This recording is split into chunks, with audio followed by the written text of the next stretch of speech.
अद्भुत, अकल्पनीय, अविश्वसनीय। हिंदुस्तान में जहां आए दिन मॉब लिंचिंग होती है, जात धर्म के झगड़े होते हैं, सोशल मीडिया से लेकर के नोएडा जैसे जगहों पर जब टीवी चैनल पर बैठ करके आए दिन मुर्गा लड़ाया जाता है जाति धर्म के नाम पर, तो ऐसे में जब महाराष्ट्र से एक खबर निकल करके आती है कि वो गांव जाति मुक्त हो गया है, तो लगता है कि घनी अमावस्या की रात के बाद एक सूरज की किरण दिखाई देती है और बताती है कि अंधेरा चाहे जितना भी घना हो, रात चाहे जितनी भी काली हो, वह सदैव के लिए नहीं होती है, उसका अंत तो होता ही होता है। और फिर ये खबर हमारे और आपके लिए भी एक मील का पत्थर साबित हो रही है कि ऐसे वक्त में, ऐसे हालात में जहां लोग अपने जाति और धर्म को लेकर के एकदम अंधे हुए जा रहे हैं, वहां पर महाराष्ट्र का वो गांव जो अपने आप को कहता है जाति मुक्त, हम लोग किसी जाति के हैं ही नहीं, हम लोग भारतीय हैं, हम लोग सिर्फ मानव हैं। सैल्यूट कीजिए इस बंदे को।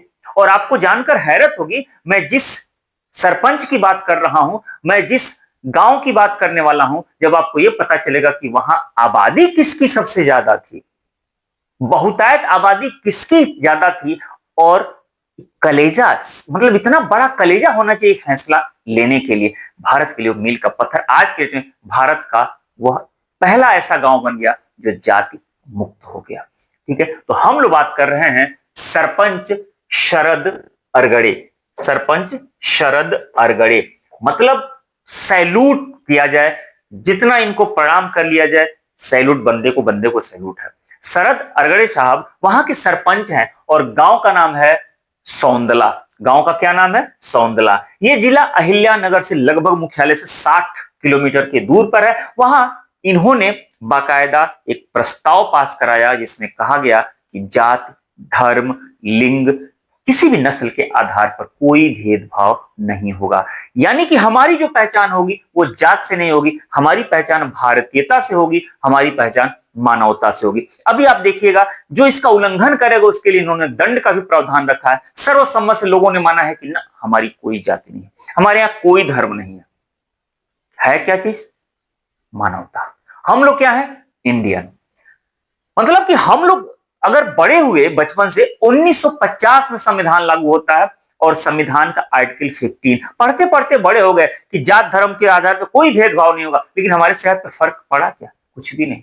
आर्टिकल 15 फिल्म बनती है, खूब चलती है, लोग जाते हैं देख के चले आते हैं, लेकिन उससे सबक क्या मिलता है? कुछ भी नहीं। तो बंदे ने मिसाल पेश किया है।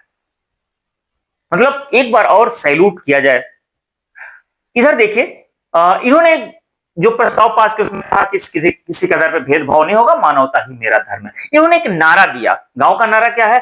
माझी जात मानो। माझी जात मानो, मराठी में माझी जात मानो, यानी कि मेरी जाति मानवता है, मेरी जाति मानवता है। इन्होंने जो नियम निकाले हैं वो तो देखा जाएगा, लेकिन मैंने आपसे कहा ना, आज की डेट में हिंदू मुसलमान तो खैर हो ही रहा है। हर जगह देखिए, हर जगह देखिए, हिंदू मुसलमान, हिंदू मुसलमान, सारी पॉलिटिक्स आकर मंदिर मस्जिद पे रुक गई है। लेकिन बीच में एक यूजीसी का मामला आया था, आप लोग जानते होंगे, मतलब जनरल बनाम अदर हो गया था। बहुत सारे लोगों को लगता है कि जो जनरल कास्ट है वो हमारा शोषण किया है। जनरल कास्ट भी जहां मौका पाता है अपना रंग दिखा देता है, यूजीसी में दिखाया है। लेकिन एक बात बताइए, यहां की 65% आबादी सामान्य है, यानी जनरल कास्ट की, मराठा।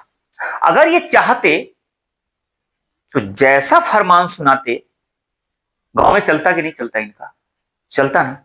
65% आबादी है, एक छत्र राज करते, लेकिन ना, सैल्यूट इस कास्ट को भी है, यहां के इस आबादी को है।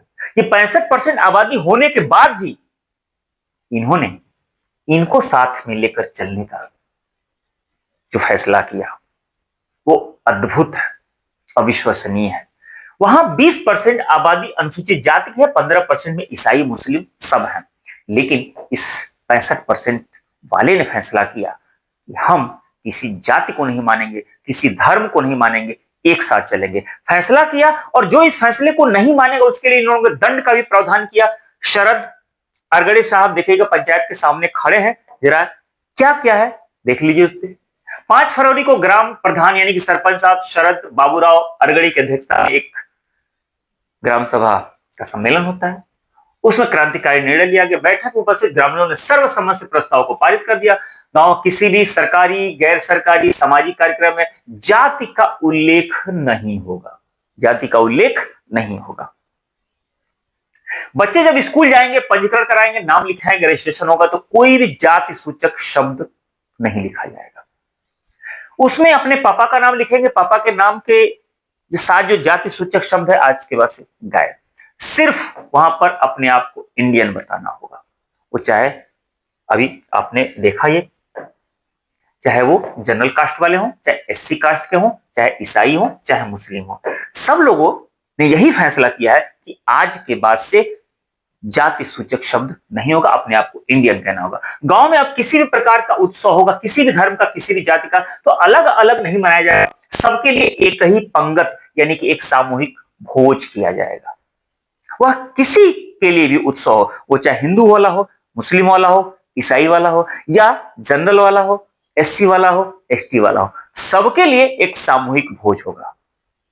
सोच के देखिए, आज के दौर में जब नफरत कूट कूट के भर गई हो, टीवी खोलिए तो पता ही चलता है कि बस उस नफरत के अलावा कुछ है ही नहीं।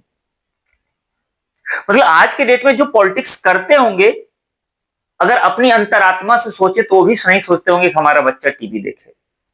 वो भले चूंकि उनकी पॉलिटिक्स है, उनकी तो रोजी रोटी, उनकी तो खेती है, तो वो करते होंगे, लेकिन दिल से पूछे तो वो भी नहीं चाहते होंगे उनका बच्चा टीवी देख करके। क्यों? क्योंकि वहां पर वही होता है। और ऐसे में जब ये खबर आपके सामने आती है तो लगता है कि उम्मीद की किरण तो है। ये इंसानियत और ये उम्मीद की किरण जो जिंदा है ना, इसी के दम पर हमारा हिंदुस्तान जिंदा है, हमारा हिंदुस्तान खड़ा है। वो बाहर से जो दिखाई दे रहा है सब कुछ, वो नफरत, लेकिन नींव जो है ये इंसानियत ही है। ठीक है, वो तो चीजें हवा हवाइयां आज है, कल खत्म हो ही जाएंगी। जिलाधिकारी ने इस फैसले का सम्मान करते हुए मॉडल विलेज बनाने का फैसला जिलाधिकारी ने भी किया है। अब जिलाधिकारी ने भी एक बार इन्हें फिर से सैल्यूट कीजिएगा। और आप इसके बारे में क्या सोचते हैं? इनका फैसला कितना साहसिक है, ये भी कमेंट करके जरूर बताइएगा। और आपको कैसा लगा ये जान करके कि जो सौंदला गांव है, शरद अरगड़े के द्वारा ये जो कोशिश की गई है, वह हिंदुस्तान के माथे पर एक बिंदी की तरह साथ सजी है कि नहीं सजी है, ये जरूर बताइएगा। गांव ने इससे पहले भी बहुत ऐतिहासिक फैसले किए थे। उन्होंने 2024 में विधवा पुनर्विवाह के लिए 11,000 रुपए का एक प्रस्ताव पास किया कि मतलब जो भी विधवा का पुनर्विवाह करेगा, 11,000 रुपया ग्राम सभा की तरफ से। मजेदार बात तो यह है कि इसके खिलाफ जो बात करेगा, इसका जो विरोध करेगा, उसके लिए दंड का भी प्रावधान किया गया था। वहां एक और बात बता दूं आपसे कि वो अपने गली गली में, चौराहे पर सीसीटीवी कैमरा भी लगाने का उन्होंने प्रावधान किया है कि क्या जो हम फैसला ले रहे हैं, हम सामूहिक रूप से जो फैसला ले रहे हैं, ऐसा तो नहीं कि ये जो भरे मंच पर मीटिंग में आकर सब लोग हाँ में हाँ मिला दे और फिर भी बाद में जाए तो कुछ और कहें। तो सारा प्रावधान उन्होंने किया हुआ है। तो खैर, वो फैसला, शरद अरगड़े साहब का फैसला और ग्राम सभा सौंदला आज हिंदुस्तान के लिए एक शान की बात है। आप इसके बारे में क्या सोचते हैं? कमेंट करके जरूर बताइएगा। और ये साहसिक कदम क्या हिंदुस्तान के हर गांव में नहीं होना चाहिए? ये भी कमेंट करके बताइएगा। मिलते हैं ऐसी किसी मजेदार टॉपिक के साथ, वीडियो के साथ। तब तक आप अपना ख्याल रखिए।